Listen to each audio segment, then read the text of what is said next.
여러분 안녕하세요. 더불어민주당 이재명 후보가 박용만 전 상공회의소 회장과 2시간 정도 경제 사회 분야 관련해서 대담을 가졌습니다. 조만간 유튜브 채널 이재명 TV를 통해서 내용이 공개될 거라고 하는데요. 지난 14일 날 대담이 이루어졌습니다. 박용만 회장이 이사장으로 있는 재단법인 함께 같이 걷는 길 사무실에서 대담을 했고, 주제는 뭐 코로나19라든지 4차 산업혁명, 또 규제 개혁, 또 청년 일자리, 뭐 양극화 해법, 뭐 이런 등등에 걸쳐서 2시간 동안 대담을 나눴다고 합니다.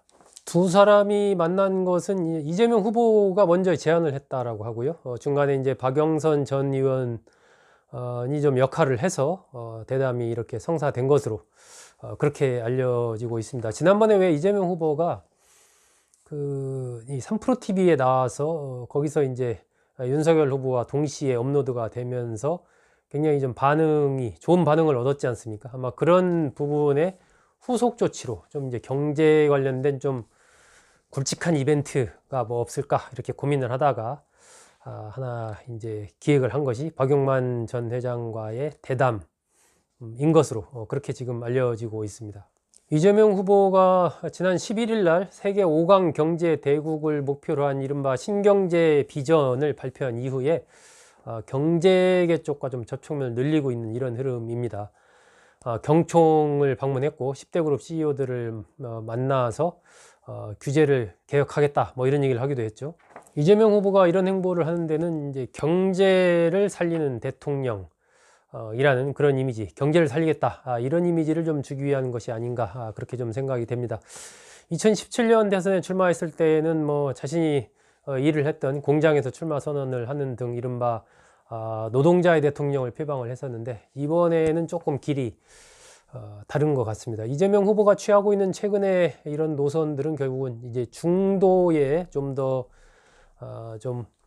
호소력 있는 그런 행보를 하는 것이 전략적으로 좀 필요하다라는 어떤 그런 판단 속에서 경제계와의 접촉면을 좀 늘리고 있는 것 아닌가, 그런 가운데 이제 박용만 회장과의 대담도 성사된 것이 아닌가, 그렇게 분석이 됩니다. 또 현재 정체 상태를 벗어나지 못하고 있는 이른바 박스권에 갇혀 있는 이재명 후보의 이 지지율, 이것을 넘어서 40%대를 넘어가기 위해서는 뭔가 이런 이 경제 중도와의 이런 접점을 찾아야 된다, 이런 판단들, 즉 지지율 정체를 극복하기 위한 하나의 이제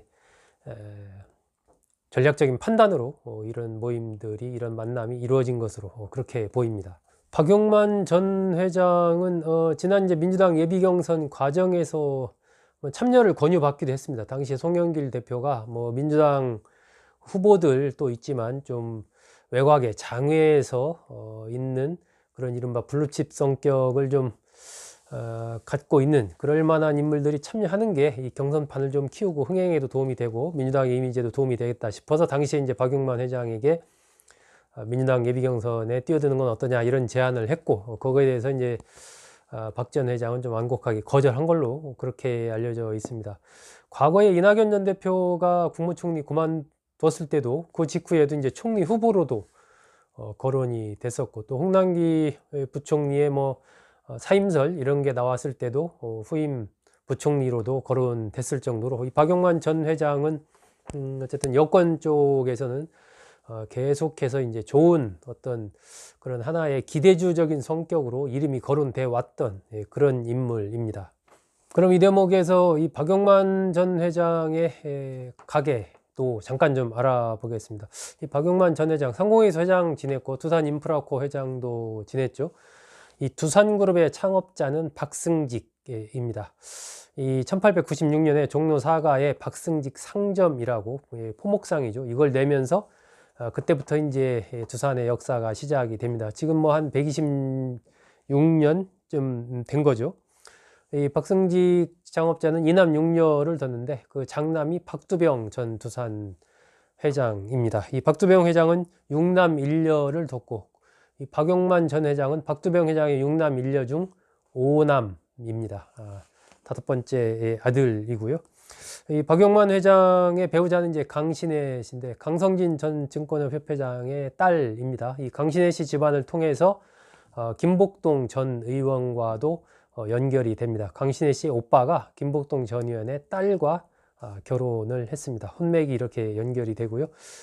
박용만 전 회장의 아들 장남이 또 좀 뉴스를 많이 탔죠. 박서원, 오리콘 부사장을 지내고 현재 두산 매거진의 대표로 있습니다. 톡톡 튀는 그런 이미지, 그리고 초기에 이제 광고 이런 걸 하면서 상당히 이제 두산가와 좀 다른 그런 이미지로 상당히 주목을 받았죠. 그리고 지난 2018년에 JTBC 아나운서로 있던 조수혜 아나운서와 결혼을 했습니다. 그때 또 한번 미디어에서 좀 주목을 받기도 했었죠. 이재명 후보와 박용만 전 회장의 만남. 이재명 후보로서는 박용만 전 회장이 뭔가 좀 정치적으로 지지선언 같은 것들을 좀 해줬으면 하고 내심 또 바라는 바도 있는 것 같습니다. 지금 현재 이 지지율 정체 상황을 벗어나기 위해서는 박 전 회장이라든지 뭐 윤여준 전 장관이라든지 또 이상돈 전 의원이라든지를 포함한 이른바 좀 중도 보수적이라고 할까요? 이런 비중 있는 인물들이 자신에 대한 지지선을 해주는 이런 프로젝트를 아마 추진하고 있는 것으로 그렇게 좀 보이는데, 박용만 전 회장이 실제로 이재명 후보에 대한 지지를 표명을 할지, 이런 부분도 이번 대선의 또 하나의 관전 포인트 중에 하나가 아닌가 하는 그런 생각이 듭니다. 네, 여러분, 오늘은 이재명 후보와 박용만 전 두산인프라코 회장의 대담을 계기로 여러 가지 이재명 후보 쪽에서 추진하고 있는 프로젝트와 관련된 말씀 드렸습니다. 여러분 고맙습니다.